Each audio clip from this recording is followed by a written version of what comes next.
नमस्कार दोस्तों, Praveen classes YouTube channel में आप सभी का एक बार फिर से मैं प्रवीण सत्संगी सर बहुत बहुत स्वागत करता हूं।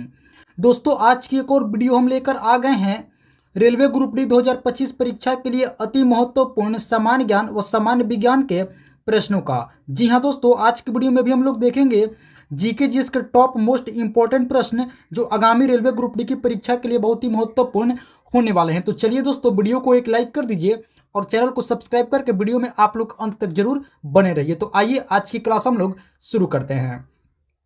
पहला प्रश्न है, छत्रपति शिवाजी अंतरराष्ट्रीय हवाई अड्डा कहाँ स्थित है? दोस्तों, बतानी है कि छत्रपति शिवाजी इंटरनेशनल एयरपोर्ट कहाँ है। तो आप लोग याद रखेंगे दोस्तों, मुंबई में।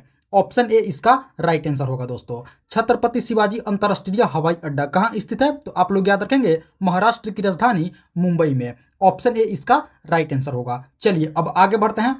अगला प्रश्न है, भारी जल का रासायनिक सूत्र क्या होता है?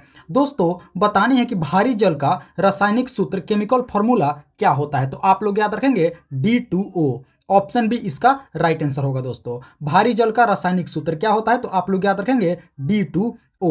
और दोस्तों, इसका रासायनिक नाम आप लोग याद रखेंगे ड्यूटीरियम ऑक्साइड। आप लोग अच्छे से याद रखेंगे, D2O रासायनिक सूत्र होता है और ड्यूटीरियम ऑक्साइड रासायनिक नाम होता है। चलिए अब आगे बढ़ते हैं। अगला प्रश्न है, राष्ट्रपति को महाभियोग की प्रक्रिया द्वारा हटाया जा सकता है, यह संविधान के किस अनुच्छेद के अंतर्गत है? दोस्तों, बहुत ही महत्वपूर्ण प्रश्न है, बेसिक लेवल के प्रश्न है, सबको जाननी चाहिए। बतानी है कि राष्ट्रपति को महाभियोग की प्रक्रिया द्वारा हटाया जा सकता है। बात सही है दोस्तों, राष्ट्रपति को महाभियोग की प्रक्रिया द्वारा हटाया जा सकता है। तो बतानी है कि यह संविधान के किस अनुच्छेद के अंतर्गत है। तो आप लोग याद रखेंगे दोस्तों, अनुच्छेद 61। ऑप्शन डी इसका राइट आंसर होगा दोस्तों। आर्टिकल 61 के अंतर्गत राष्ट्रपति को महाभियोग की प्रक्रिया द्वारा हटाया जा सकता है। यह संविधान के किस अनुच्छेद के अंतर्गत है? तो आप लोग याद रखेंगे अनुच्छेद 61, यानी कि दोस्तों आर्टिकल 61। आप सभी को दोस्तों बता दें कि अभी तक किसी भी राष्ट्रपति को महाभियोग की प्रक्रिया द्वारा नहीं हटाया गया है। आप लोग इस पॉइंट को भी अच्छे से याद रखेंगे, अभी तक किसी भी राष्ट्रपति को महाभियोग की प्रक्रिया द्वारा नहीं हटाया गया है। तो इसका राइट आंसर आप लोग याद रखेंगे अनुच्छेद 61, यानी कि आर्टिकल 61 में दोस्तों यह अंतर्गत है। आप लोग याद रखेंगे, संविधान के अनुच्छेद के अंतर्गत है। चलिए अब आगे बढ़ते हैं। अगला प्रश्न है, रजिया सुल्तान निम्नलिखित में से किसकी बेटी थी? दोस्तों, बतानी है कि रजिया सुल्तान इनमें से किसकी बेटी थी। तो आप लोग याद रखेंगे इल्तुतमिश की। ऑप्शन सी इसका राइट आंसर होगा दोस्तों। रजिया सुल्तान किसकी बेटी थी? तो आप लोग याद रखेंगे इल्तुतमिश की। आप सभी को दोस्तों बता दें कि दिल्ली की गद्दी पर बैठने वाली प्रथम महिला शासिका थी रजिया सुल्तान। आप लोग याद रखेंगे, दिल्ली की गद्दी पर बैठने वाली प्रथम महिला शासिका रजिया सुल्तान किसकी बेटी थी? तो आप लोग याद रखेंगे इल्तुतमिश की। ऑप्शन सी इसका राइट आंसर होगा दोस्तों। चलिए अब आगे बढ़ते हैं। अगला प्रश्न है, कचारी जनजाति किस राज्य में निवास करती है? दोस्तों, बताने हैं कि कचारी नामक जनजाति किस राज्य में निवास करती है। तो आप लोग याद रखेंगे असम में। ऑप्शन ए इसका राइट आंसर होगा दोस्तों। कचारी जनजाति किस राज्य में निवास करती है? तो असम राज्य में निवास करती है। चलिए अब आगे बढ़ते हैं। अगला प्रश्न है, प्लेग्राउंड ऑफ यूरोप किसे कहा जाता है? दोस्तों, बतानी है कि यूरोप का प्लेग्राउंड यानी कि यूरोप के खेल का मैदान किसे कहा जाता है, किस देश को कहा जाता है? तो आप लोग याद रखेंगे स्विट्जरलैंड को। ऑप्शन सी इसका राइट आंसर होगा दोस्तों। प्लेग्राउंड ऑफ यूरोप किस देश को कहा जाता है? तो आप लोग याद रखेंगे स्विट्जरलैंड को कहा जाता है। चलिए अब आगे बढ़ते हैं। अगला प्रश्न है, उत्तरी अमेरिका के घास के मैदान को क्या कहा जाता है? दोस्तों, बताने हैं कि उत्तरी अमेरिका के घास के मैदान को क्या कहा जाता है। तो आप लोग याद रखेंगे दोस्तों प्रेयरीज। ऑप्शन बी इसका राइट आंसर होगा दोस्तों। उत्तरी अमेरिका के घास के मैदान को क्या कहा जाता है? तो आप लोग याद रखेंगे प्रेयरीज कहा जाता है दोस्तों। ऑप्शन बी इसका राइट आंसर होगा। चलिए अब आगे बढ़ते हैं। अगला प्रश्न है, दहेज रसायन बंदरगाह कहाँ स्थित है? दोस्तों, बतानी है कि दहेज रसायन बंदरगाह किस राज्य में स्थित है? तो आप लोग याद रखेंगे गुजरात में। ऑप्शन डी इसका राइट आंसर होगा दोस्तों। दहेज रसायन बंदरगाह कहाँ स्थित है? तो आप लोग याद रखेंगे गुजरात में। चलिए अब आगे बढ़ते हैं। अगला प्रश्न है, डोगरी भाषा भारत के किस राज्य में बोली जाती है? दोस्तों, बताने है कि डोगरी भाषा भारत के किस राज्य में बोली जाती है? तो आप लोग याद रखेंगे जम्मू कश्मीर में। ऑप्शन सी इसका राइट आंसर होगा। डोगरी भाषा भारत के किस राज्य में बोली जाती है? तो आप लोग याद रखेंगे जम्मू कश्मीर में। चलिए अब आगे बढ़ते हैं। अगला प्रश्न है, अकबर के शासन काल में उसका दरबारी इतिहासकार कौन था? दोस्तों बतानी है कि मुगल शासक अकबर के शासन काल में उसका दरबारी इतिहासकार कौन था? तो आप लोग याद रखेंगे अबुल फजल। ऑप्शन सी इसका राइट आंसर होगा। दोस्तों अकबर के शासनकाल में उसका दरबारी इतिहासकार कौन था? तो आप लोग याद रखेंगे अबुल फजल। और दोस्तों यह अकबर के काफी करीबी भी माना जाता था, यह भी आप लोग याद रखेंगे। अकबर के काफी करीबी था कौन? अबुल फजल। आप लोग याद रखेंगे। आप सब दोस्तों इस पॉइंट को भी अच्छे से याद रखेंगे कि आईने अकबरी पुस्तक के लेखक भी अबुल फजल ही था। आप लोग याद रखेंगे। तो ऑप्शन सी इसका राइट आंसर होगा। चलिए अब आगे बढ़ते हैं। अगला प्रश्न है, निम्नलिखित में से किस आयोग का उल्लेख भारतीय संविधान में नहीं है? दोस्तों बतानी है कि इनमें से किस आयोग का उल्लेख भारतीय संविधान में नहीं है, इंडियन कॉन्स्टिट्यूशन में नहीं है? तो आप लोग याद रखेंगे कर्मचारी चयन आयोग। ऑप्शन बी इसका राइट आंसर होगा। दोस्तों कर्मचारी चयन आयोग यानी कि एसएससी का उल्लेख भारतीय संविधान में नहीं है। स्टाफ सिलेक्शन कमीशन का उल्लेख भारतीय संविधान में नहीं है। बाकी दोस्तों विकल्प ए, ऑप्शन ए, संघ लोक सेवा आयोग, वित्त आयोग और निर्वाचन आयोग, इन तीनों आयोग का उल्लेख भारतीय संविधान में है, लेकिन दोस्तों कर्मचारी चयन आयोग का उल्लेख भारतीय संविधान में नहीं है। ऑप्शन बी इसका राइट आंसर होगा। चलिए अब आगे बढ़ते हैं। अगला प्रश्न है, निम्नलिखित में से कौन सा अपरूप विद्युत का सुचालक है? दोस्तों बताने हैं कि इनमें से कौन सा अपरूप विद्युत का सुचालक है? तो आप लोग याद रखेंगे ग्रेफाइट। ऑप्शन ए इसका राइट आंसर होगा। दोस्तों इनमें से कौन सा अपरूप विद्युत का सुचालक है? तो आप लोग याद रखेंगे ग्रेफाइट। ग्रेफाइट क्या है दोस्तों? विद्युत का सुचालक है और इसका प्रयोग पेंसिल में किया जाता है। आप लोग याद रखेंगे ग्रेफाइट का प्रयोग पेंसिल में किया जाता है और यह विद्युत का सुचालक होता है। आप लोग अच्छे से याद रखेंगे। चलिए अब आगे बढ़ते हैं। दोस्तों अगले प्रश्न से पहले आप सभी से एक रिक्वेस्ट करूंगा कि इस वीडियो को आप लोग अभी तक एक लाइक नहीं किए हैं तो प्यारे दोस्तों आप लोग इस वीडियो को एक लाइक जरूर कर देंगे।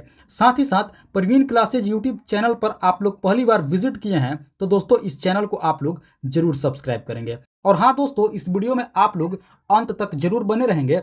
आगे दोस्तों और भी बहुत ही महत्वपूर्ण प्रश्न होने वाले हैं। तो आइए अब अगला प्रश्न देखते हैं। अगला प्रश्न है, ओफियोलॉजी में किसका अध्ययन किया जाता है? दोस्तों बताने हैं कि ओफियोलॉजी में किसका अध्ययन किया जाता है? तो आप लोग याद रखेंगे सांपों का। ऑप्शन सी इसका राइट आंसर होगा। ओफियोलॉजी में किसका अध्ययन किया जाता है? तो दोस्तों स्नेक्स का अध्ययन किया जाता है, सांपों का अध्ययन किया जाता है। चलिए बाकी विकल्पों पर भी दोस्तों एक नजर हम लोग डाल लेते हैं। पहला है फलों का अध्ययन। तो फलों का अध्ययन से आप लोग याद रखेंगे पोमोलॉजी।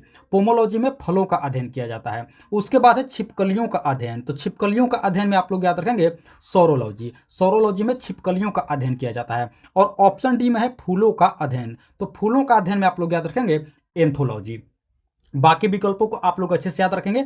और ओफियोलॉजी में दोस्तों किसका अध्ययन किया जाता है? तो ओफियोलॉजी में सांपों का अध्ययन किया जाता है, यानी कि इसका ऑप्शन सी राइट आंसर होगा। दोस्तों सही उत्तर होगा। चलिए अब आगे बढ़ते हैं।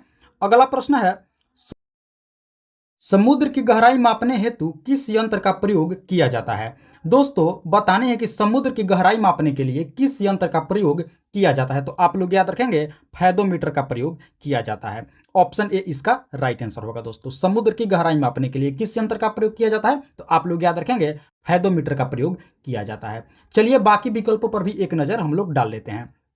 पहला है ऑप्शन बी में है टेकोमीटर। तो टेकोमीटर से आप लोग याद रखेंगे वायुयान की गति मापी जाती है टेकोमीटर से। उसके बाद है ऑप्शन सी में बैरोमीटर। तो बैरोमीटर से आप सभी को दोस्तों पता होगा कि वायुमंडलीय दाब मापी जाती है। और ऑप्शन डी में है लैक्टोमीटर। ये भी आप सभी को पता होगा दोस्तों, लैक्टोमीटर से दूध की शुद्धता मापी जाती है। तो आप लोग इसका सही से उत्तर याद रखेंगे। समुद्र की गहराई मापने हेतु किस यंत्र का प्रयोग किया जाता है? तो दोस्तों फैदोमीटर का प्रयोग किया जाता है। साथ ही साथ बाकी विकल्पों को भी दोस्तों आप लोग अच्छे से याद रखेंगे। बहुत ही महत्वपूर्ण प्रश्न यह है दोस्तों। चलिए अब आगे बढ़ते हैं। अगला प्रश्न है, बिहार की राजधानी पटना किस नदी के किनारे स्थित है? आप सभी को दोस्तों पता होगा कि बिहार की राजधानी पटना है। तो बतानी है कि यह पटना किस नदी के किनारे स्थित है? तो आप लोग याद रखेंगे गंगा नदी। ऑप्शन डी इसका राइट आंसर होगा। दोस्तों बिहार की राजधानी पटना किस नदी के किनारे स्थित है? तो आप लोग याद रखेंगे गंगा नदी के किनारे स्थित है। ऑप्शन डी इसका राइट आंसर होगा। चलिए अब आगे बढ़ते हैं। अगला प्रश्न है, गांधी जी ने साप्ताहिक पत्रिका हरिजन की शुरुआत किस वर्ष की थी? दोस्तों बतानी है कि हरिजन पत्रिका जिसकी दोस्तों शुरुआत गांधी जी ने की थी, साप्ताहिक पत्रिका, तो बतानी है कि इसकी शुरुआत किस वर्ष की थी? तो आप लोग याद रखेंगे 1933 ईस्वी में। ऑप्शन सी इसका राइट आंसर होगा दोस्तों। गांधी जी ने साप्ताहिक पत्रिका हरिजन की शुरुआत किस वर्ष की थी? तो आप लोग याद रखेंगे 1933 ईस्वी में। ऑप्शन सी इसका राइट आंसर होगा। चलिए अब आगे बढ़ते हैं। अगला प्रश्न है, संगाई प्रजाति के हिरण किस राज्य में निवास करते हैं? दोस्तों बताने है कि संगाई प्रजाति के हिरण किस राज्य में निवास करते हैं? तो आप लोग याद रखेंगे दोस्तों मणिपुर। ऑप्शन ए इसका राइट आंसर होगा। संगाई प्रजाति के हिरण किस राज्य में निवास करते हैं? तो आप लोग याद रखेंगे मणिपुर राज्य में निवास करते हैं। चलिए अब आगे बढ़ते हैं। अगला प्रश्न है, आधुनिक प्रिंटर की स्पीड किस इकाई में मापी जाती है? दोस्तों बतानी है कि लेटेस्ट जो प्रिंटर है दोस्तों, आधुनिक प्रिंटर की जो स्पीड है किस यूनिट में मापी जाती है? तो आप लोग याद रखेंगे दोस्तों इसका सही उत्तर होगा ऑप्शन सी पेज पर मिनट। ऑप्शन सी इसका राइट आंसर होगा दोस्तों। प्रिंटर की स्पीड किस इकाई में मापी जाती है? तो आप लोग याद रखेंगे पेज पर मिनट, यानी कि दोस्तों पीपीएम। आप लोग याद रखेंगे पेज पर मिनट में दोस्तों मापी जाती है प्रिंटर की स्पीड की इकाई। आप लोग याद रखेंगे ऑप्शन सी इसका राइट आंसर होगा, पेज पर मिनट, यानी कि 1 मिनट में कितने पेज को प्रिंट करता है। चलिए अब आगे बढ़ते हैं।